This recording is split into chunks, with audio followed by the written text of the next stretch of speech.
everyone. Welcome back to the Suzanne and Sarah Real Estate Investing Podcast.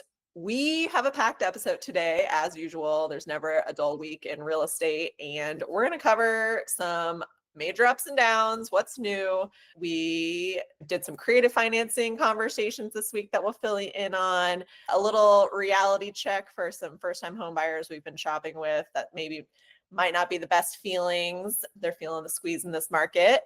Some deals falling apart, some deals coming together, and just challenges of a winter February in Central Oregon and what we're doing about it, right? What we're doing to stay positive and move forward. So let's get into it. So I just want to start by acknowledging that I'm in a different place. I am not sitting next to Sarah on our cozy green couch in the office. And Sarah's actually not in the office today either, and we'll talk about why. I am sitting in my mobile office in Baja, Mexico, which is my home away from winter in Central Oregon. If you're wondering where I am, I'm in a camper, man, and I've got a Starlink over there that is helping me connect to all of you. If any of you are interested in how to work abroad as a realtor, you know who to ask. And it doesn't have to be fancy. I could put on a background here and you would never know where I am, but Sarah encouraged me to be more transparent. So here you have it, my fancy camper in Baja. Yeah, that's one of the beauties of a few things, right? One, the fact that we do this for a living. And like you said, I'm not sitting in the office today either, right? We can theoretically work from anywhere and make our jobs work from anywhere with a little bit of help and good communication. And we're also doing a podcast. We didn't have to tell you guys this, but if you want to tune in over a video, I told Suzanne she was going to have to explain it anyways if people are watching, right? So WTF with a fake background, you might as well have the good stuff and tell people what's really going on and encourage more people to find more freedom in their lives through real estate investing. That's why we're here. Absolutely. Yes. Sarah, let's talk about some market and business updates. I think we've got, like you said, deals coming together, deals falling apart. And the theme for today's podcast is finishing the last 5%. And for any of you out there that have ever done a flip or really anything in life, the last 5% takes so much time. It's the stuff you don't want to do. And I would say that is the primary reason that our deal fell apart. Let's talk about that one. Yeah, gosh, I love that, Suzanne. I see that across the board and so many different things going on right now, right? The way you do anything is the way you do everything, they say. We were chatting last week on our podcast. At the time, we had our fingers up. We're like, the deal's still together right now. But this particular deal did end up falling apart at the last minute. And really what happened was all of a sudden, when everything was going peachy keen with the seller, he was saying, hey, I'll do everything. When we finally submitted what was on paper, him to do everything, the tone changed. And there was all of a sudden a partner with additional opinions involved who we hadn't heard from or about yet. Don't know if that's reality or not. And so our buyers were already on the fence enough, I think. They were definitely willing to give everybody a chance to do their jobs. But what ended up happening was the people who said they were going to do their jobs didn't actually follow through in that last 5%. Regardless of that, we feel like maybe we got the short end of the stick and our buyers got the short end of the stick. But I think the seller and the seller's agents are winning here. What do you think, Suzanne? Because they got our inspection report that our buyers Right. paid for, because they know everything that's wrong with it. And now they know what their last 5% is, that they did not finish when the seller completed the remodel or flip of this property. He didn't do the last 5%, but because our buyers shared the full inspection report as part of their repair addendum, the seller now has that. It will help the next buyer. So if there's anyone out there that wants a riverfront home, in Three Rivers that has been completely redone, and he's going to do everything on the inspection report now, but not for our buyers. Like, why? Help me understand why. Then we have a good deal for you and we know how to work with these folks. But I also want to tell part of the story here that I think is really interesting too, because last weekend, we actually just got a straight termination from this seller's agent. It was just like, all right, we're not going to do this. Let's terminate. And I was like, we've come this far. Why don't you at least put together a seller's repair addendum and tell us what you will do? Again, here's the last 5%. Give it a shot. We have nothing to lose. If it terminates anyways, why not at least spend a few minutes putting together what you are willing to do? So they did.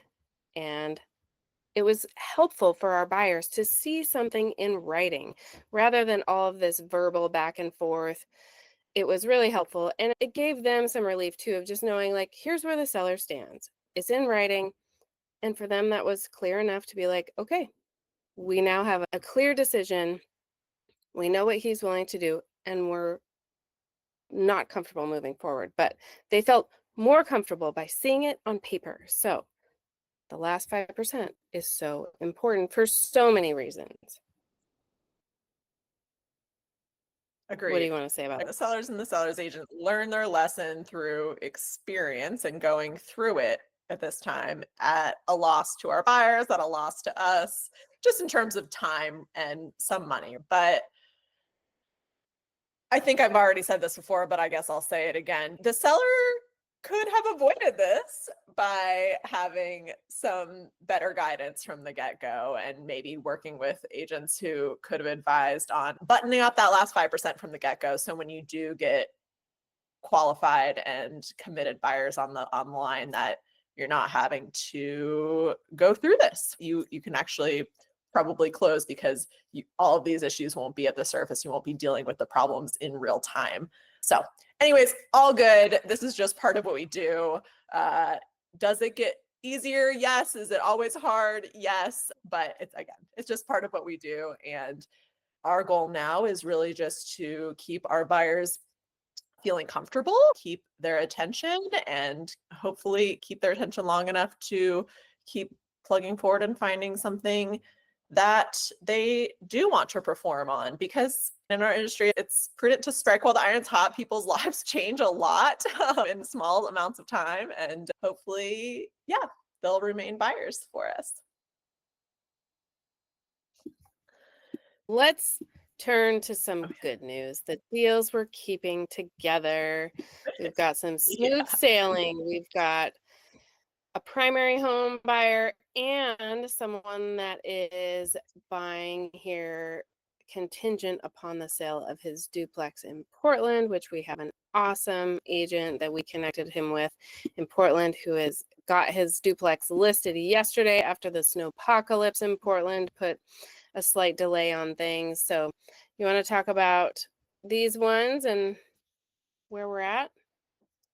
Yeah, for sure. We've got one, our primaries are just smooth sailing. They actually met with the sellers in person yesterday, which doesn't happen very often, and got some really positive feedback on all fronts from that, just how kind they are. Of course, the sellers showing them personally around their home on how to use it, and whom better to do that from than the people who have built and put love and care into their home.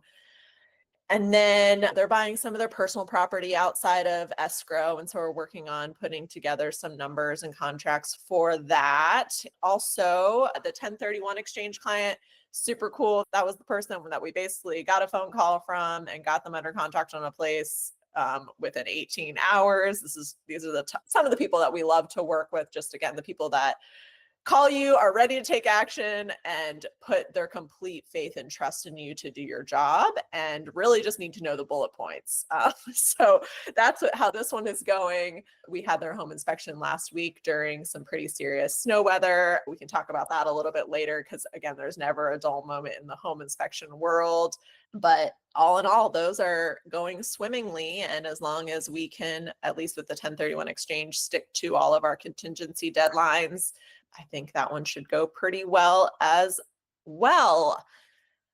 In other news, we've got some first-time home buyers that are the sweetest, the cutest. I have so much fun when I see them. I see them and I have this giant smile on my face, but I'm turning that smile upside down to a frown right now with them. I talked to them after a showing I had with them this weekend, and their words were, Sarah, I thought the conversation was about to go really positive. They were like, Sarah, listen, this place we saw this weekend with you was probably the nicest, the best deal. I was like, oh, this is going well, good. They're like, but we're still not excited about it. And it's still pushing us past our comfort level in terms of what we're willing to put into a monthly payment. And we're really reconsidering renting for another year because we will be in a better financial position next year. And we can rent the same place that we're looking at buying right now for $1,000 less per month. And it's a hard thing to argue with.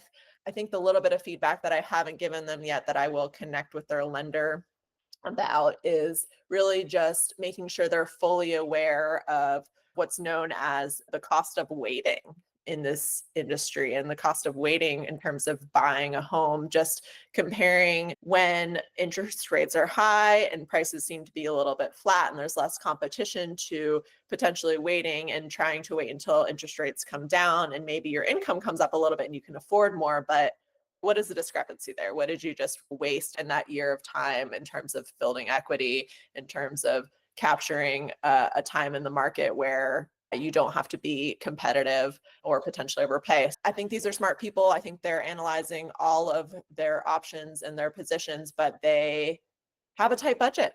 And I will say that the bed market is still pretty discouraging to people who need to spend between $400,000 and $475,000 and want a single family home or a stick built something townhome. And I still struggle with advising first-time homebuyers, primary home residents to look closely at condos because I think they're a riskier investment for this type of client, typically due to the large HOA fees and how hard they can be to sell on the back end. And just like they don't appreciate as quickly. So lots of decisions going on for those folks, and I'm feeling it for them and just doing our best to help guide them through making these really hard decisions. And again, for them, I think going from this really high, excited, we are in the position to buy a home to, ooh, shoot, this is our reality and what we're getting for our money here. So that's my experience with them this week. Yes, move on to Yeah. one that's interesting. We posted about a dome property on our top picks on social a couple weeks ago. And one of our members reached out to us and was like, hey, would the seller consider financing it? And while the listing didn't say that they would, it never hurts to ask. So ask the agent, and she said, let's see what your buyer's willing to do, and I'll put it in front of my seller. And that definitely helps on vacant properties, or this was previously a tenant occupied property that's now vacant. So when you see something vacant, that means no one's getting any passive income on that property. The seller may be more open to creative financing. So found out that the seller was open to it, and our buyer submitted an LOI. For those of you who don't know what an LOI is, it's a letter of intent. And essentially what that is, it's the step before an official offer to gauge in writing how open a seller or party would be to whatever you're proposing. And it's a great way to just summarize your points in something that is much more succinct than a 20-page offer. And it outlines very clearly what the terms could be and how it benefits everybody in the transaction. So the seller said, this looks interesting. Why don't you put together an offer? So our buyer came out, looked at it. We also were the recipients of a former buyer's inspection report, which we are always grateful for. It saved our buyers $650, and took a look at it in person, which we thought was really important, especially because it had been tenant occupied and there was some obvious deferred maintenance just from photos and also from looking at the inspection report. So this particular buyer decided that it was too big of a project for them. However, I would say at this point, like getting a sub 2 deal in Central Oregon is extremely rare. Having a seller even be open to it is super rare. And I think that the numbers are 315,000 at approximately 3%, plus another maybe 350 seller financed with a tiny down payment, enough to just pay both agents, is a screaming deal, especially because this property is very unique, would make an amazing short-term rental because of its uniqueness.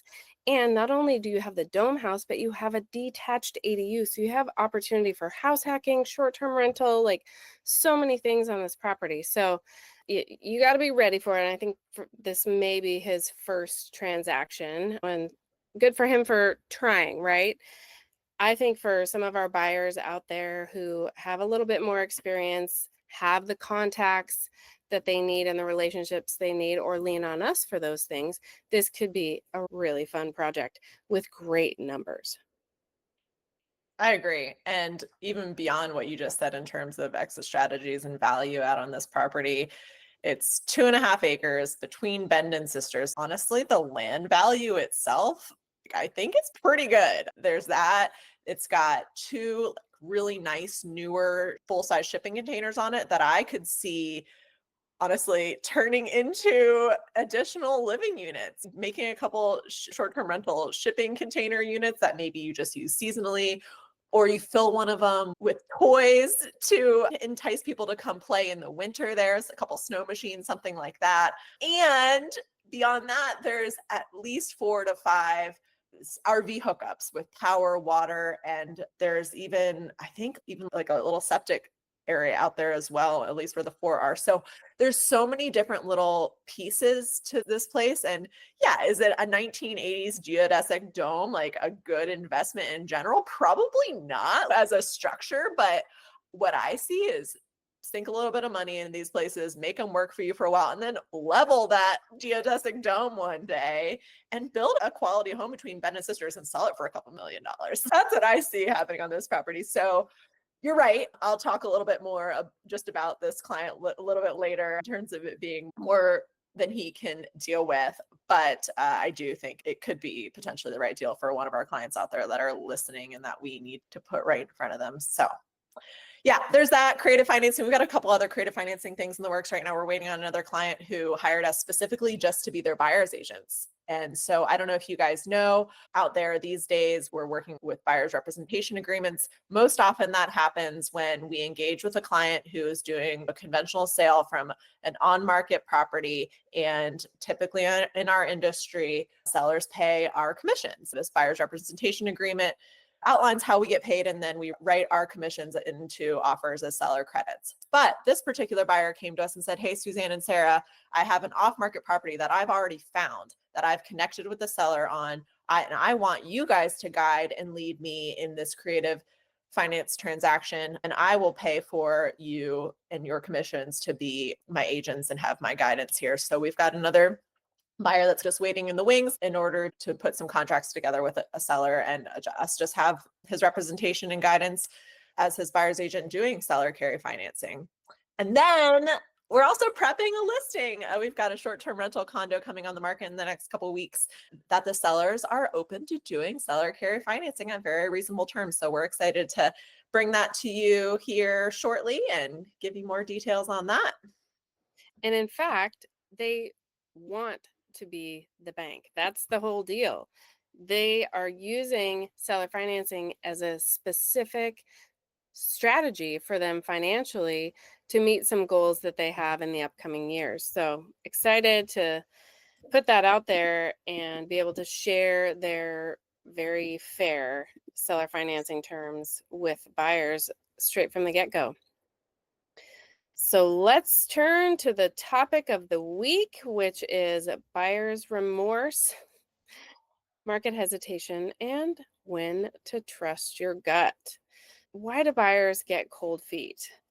There's a lot of reasons that they do. It can be the news. It can be being a first time home buyer and feeling a little out of your comfort zone. And a lot of times, where this ends up happening is during the inspection report when folks are seeing pages upon pages of things that are wrong with the house without understanding that you can ask to have all those things fixed, or just ask for a credit and you can decide what you want to fix and what you don't want to fix. What other reasons can you think of, Sarah, why buyers get cold feet?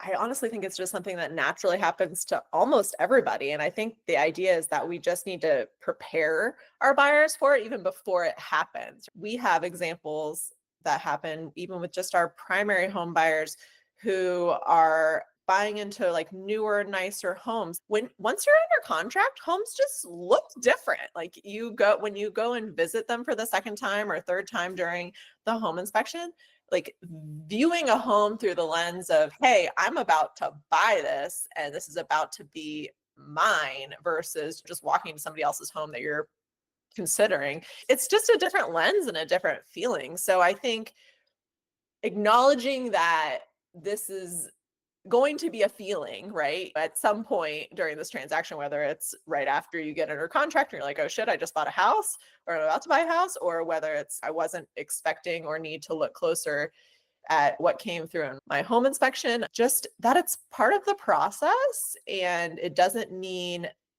that you're making a bad decision. I think it's just one of those times in your life where you just really do have to analyze, hey, is this gut feeling something because I truly need to walk away, or is this gut feeling because I'm just doing something big in my life, right? And I need to push through it. So I think there's a big difference between those two feelings and just being prepared for them.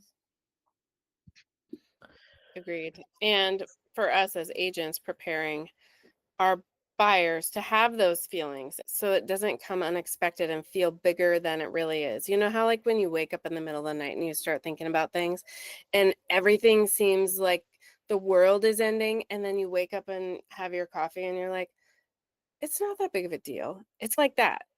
You got to avoid that wake up in the middle of the night scenario, especially with these cold feet feelings, because that's when it can feel really big and scary. For sure. Yeah. And the deal is if you're not buying a new construction home, it's going to have problems. There's a difference between buying a resale home and a new construction home, and just thinking that through, that these are not brand new homes. And brand new homes have inspection reports that come back with tons of repairs. So Yes. they are not immune to defects as well. Yep. So, more of the story is there's never a dull moment in real estate. And this is why Suzanne and I have the privilege to bring you a weekly podcast that's so interesting. Is there's always something to share. This week it was more home inspection surprises. We had a home inspection this week on a duplex in some deep snow, tenant occupied. And what happens here is people know each other. We can laugh about it together. For example, this time our home inspector couldn't get into a crawl space because the crawl space access was frozen shut to the ground in the snow. So he was like, I'm not an excavator, I'm a home inspector. I'm going to have to come back for this. And at the same home inspection, there was a tenant who had a Doberman Pinscher in her unit. And this Doberman Pinscher was a very protective dog. So she, for the home inspection, had to come home, remove her dog, and let the home inspector do his thing. But what ended up happening is she put the dog back in the house before the home inspector was finished. The property manager and the seller's agent and the tenant all had to come back and coordinate this dog so our home inspector didn't get attacked. And with this, I'm getting phone calls and we're just communicating with each other. Hey, we're a team here. We need boots on the ground to help with these issues. And we just laugh about it. We just keep on moving forward and everybody gets their job done. So that's our industry PSA for the week. And client PSA, it's go with your gut, but understand that buyer's remorse is real. We want to expect it, prepare for it, but let's not let it control us or take us by surprise, and learn how to move through hard things when it's necessary, and or cut your losses when that's necessary too. Moving on to highs and lows of the week. For me, my high was getting my Baja office space set up, getting the internet set up, making sure I have power and water. Like, really, it's back to basics here. Very old country stuff. Yeah, exactly. Just making sure I've got a place to work that is not loud, that has a comfortable seat, those types of things. And I also did find that co-working space here in Baja with some opportunities to connect with other local entrepreneurs, which I'm excited about. And we also had a new client find us on social media. And we did an intake call with her yesterday, and she's looking to buy not only her primary residence, but also an investment property with us here in Bend. So we love our twofers. Mm-hmm. My win of the week is today I put on yoga pants instead of sweatpants, right? That's my win of the week. No, I'm just kidding. So I'm feeling grateful that I am almost totally caught up on my 2024 taxes and accounting. I've been feeling pretty overwhelmed by the hot mess that is with having several businesses and tons of accounts and lots of properties to track. And I have a tendency to overcomplicate things. And I've really figured out how to simplify and refine these spreadsheets. And I've learned to employ the sum if equation. If anybody else wants to get down on this, it's a really cool equation. Please, yeah, send me a message. I'll do a little personal meeting for you or send you a video on how to use it. That's huge. And my next big goal is once I've tallied everything for 2024, I am going to monthly or quarterly for sure be keeping up on all this stuff. So I am never in this situation ever again because I'm just over it. But I'm feeling more put together. And, when we have a grasp and a handle on our finances and our income and expense monitoring, at least in my world, things feel a lot brighter. I can relate. And our challenge of the week, losing a deal is always a bummer, no matter how many times we go through it. And not only because of the work we put into it, but just because of knowing what our clients are looking for, finding it, and then just seeing things start to disintegrate is hard for everybody. And I bet there's a lot of folks out there that are surprised to hear that it stings for us too, beyond just the income piece. But it does. However, we are not quitters, and we always get back on the horse, and we're already sending some new ideas and properties to these buyers at the right time. Like, I was ready actually to send them a new one yesterday, but I thought I would give them another couple days to let things simmer. But I certainly had one earmarked when I was writing the top picks email for this last week that I think could be a great option for them. So yeah, just finding the right time to do that so that they're not like, wait, we're still mourning the loss of. And you're so good about picking timing on stuff like that. So I appreciate that conscientiousness. Just building on that really quick for me, I think also for us, knowing for ourselves when to cut our losses. And I'm just not sure that's part of what I do though, because for me, like you just said, we're not quitters. So while I know it's still costing us more time, more energy, more investment of emotion going into these transactions while we try and continue to help our clients problem solve and get them exactly what they want, with this idea that this might not all work out in the end. It's like, at some point, sometimes I stop and ask myself, do I want to gauge the amount of energy I'm putting into this? Do I want to limit it? But that's just not me. Like, I'm an all-in kind of person until it's a no, until it's all done. And so I think, yeah, for our clients, it's hard to lose a deal. And I think for us, it's still hard to lose a deal for that reason. But I think just having the conscientiousness that we don't give up, that we win some and we lose some, and there's always more to be had, is how I pull myself out of that hole, right?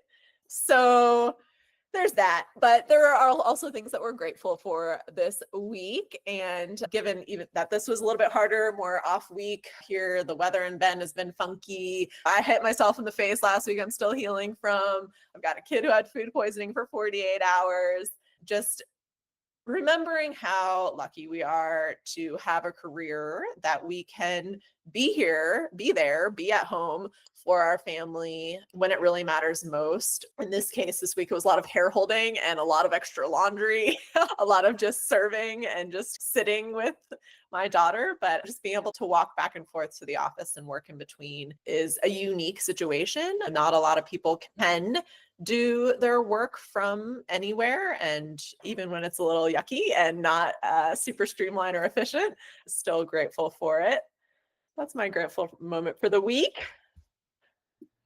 And I'll just tell a quick story about gratitude. Obviously, working from Baja, I am incredibly grateful for the partnership that we have that allows me to do this, because this is so important to me to have this freedom. This is what I invest in real estate for. This is what I want to bring to other people that we help and buy investment properties to live out however they want. And so Sarah and I really help each other to experience that freedom in whatever way that looks for each of us. And it's different, right? Like I want to be traveling and in working out of a camper, and like Sarah probably would rather be on a beach somewhere. Like hopefully Sarah's not that great at totally disconnecting yet, but she can do it on vacation for sure.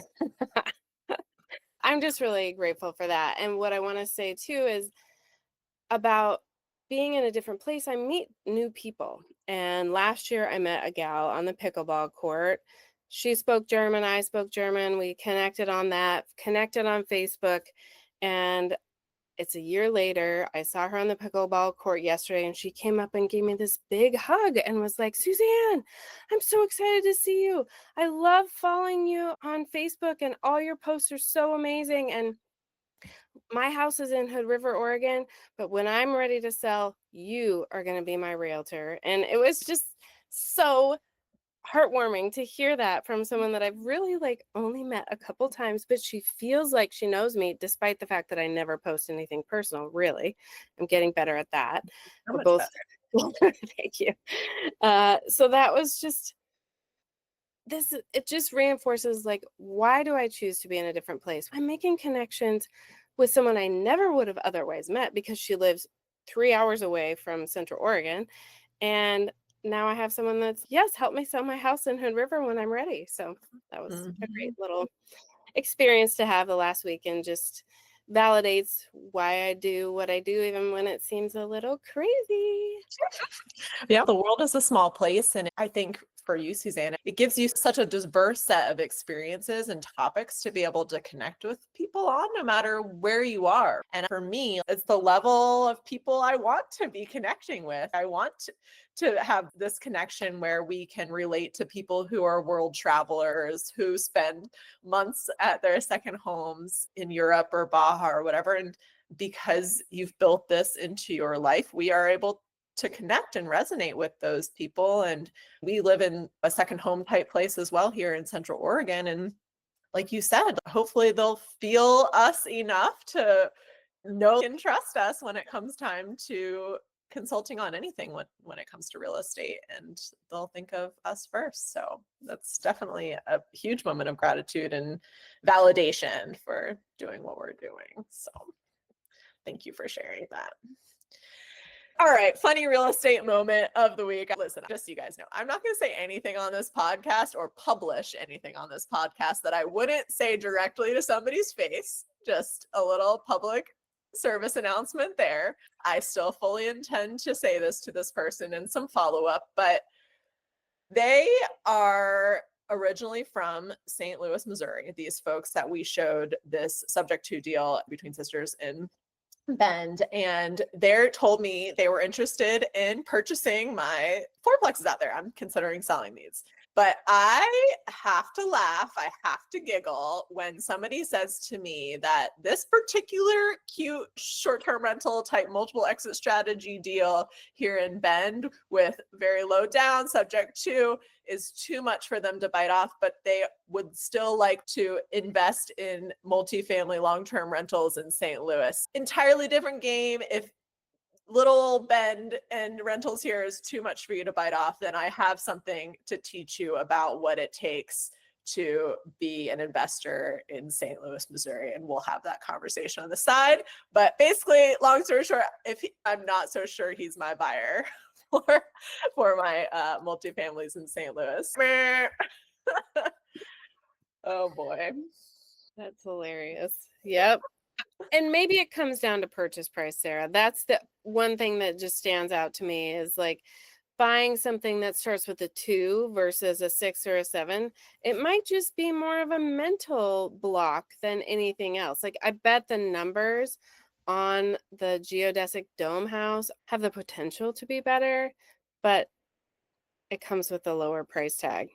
Yeah. That's Yep. my guess. I'll check in on that. Thank you for bringing that up. I'll ask him if that's the real reason. All good. Anyways, got to have some thick skin to invest out of state. So tough lessons this week when deals fall apart. The reasons out of our control, and it's a reminder about managing emotions, and it's really about numbers for us at the end of the day. Speaking to on investing out of state, while we're on that topic, I will say one of my personal investment and portfolio wins of the week was I have successfully hired a part-time property manager, and I've paid them for their first month. And I'm calling it successful now because they've been working with me for over a month now. I got their first invoice because I didn't really know how it was all going to look and break down. And I found someone who is honest and who rounds their numbers the next quarter or half hour, who shows up when they say they're going to show up. And so investing out of state and not having your own boots on the ground there is a challenge, but obviously finding the right people to work with is the win there. And given that we tend to manage our own properties and like to have a lot of say, I don't work that well with conventional property managers because we like to have a little bit more control. So I think finding the right people, having the right conversations, coming up with the right deals in terms of just what management looks like when you are using a property manager can take a lot of stress off, but also it's harder to find someone to fit the model and the mold that we're looking for. So feeling good about that. I love it. My update this week for my own portfolio is I have a gal in my mastermind who is teaching DIY STR owners how to optimize their short-term rentals. And I was on a call with her about crafting her offer. And I was sitting there listening to her and I was like, I need her help. Because right now, what happened is I got basically 3 4-star reviews for my short-term rental. And for me, 4-star is like getting a D, but I know it's not. But I made a bigger deal out of it than maybe I should have. And on one hand, started pursuing a, who knows, $100,000 remodel to make this house make me more money. But is it going to be worth it? I don't know. Am I going to do it? I don't know. We'll see. But I'm paying at least for some drawings and to see what this place could be. Listening to this gal, really all I need to do, at least to see what my potential is here, is to change some things in my description, my communication cadence with my guests, photos. She gave me a whole list and it was super helpful. And I told her my goals and she was like, yeah, I think you might just try this before you spend $100,000 on a remodel. And who doesn't love someone that's going to tell you that? That's amazing. Maybe I still do want to spend $100,000 on this remodel, but maybe I don't have to. And newsflash, she's going to be a speaker for us at our August meetup. Because I think all of you are going to benefit from her amazing knowledge and experience doing this. So stay tuned for the meeting for that. Overall, this week has been about getting our systems in place so that investing stays sustainable and doesn't become a time drain for us, i.e. are spending hours and hours reworking expense and income spreadsheets for taxes. So the more we streamline these things, we can focus on growing our portfolio instead of getting lost in the day-to-day stuff or alternatively, when the day-to-day stuff happens, then you don't have to focus on all the draining stuff too. Yes. Takeaways and final thoughts. First off, finish the last 5%. It's the hardest. I'm learning that with my STR description. Didn't know what I needed, but now I do. The other thing is buyer's remorse is real. So as a buyer, expect it, have a plan for it. As an agent, prepare your buyers to experience that so they don't have the dark soul of the night. Is that what that's called? The night scaries about things.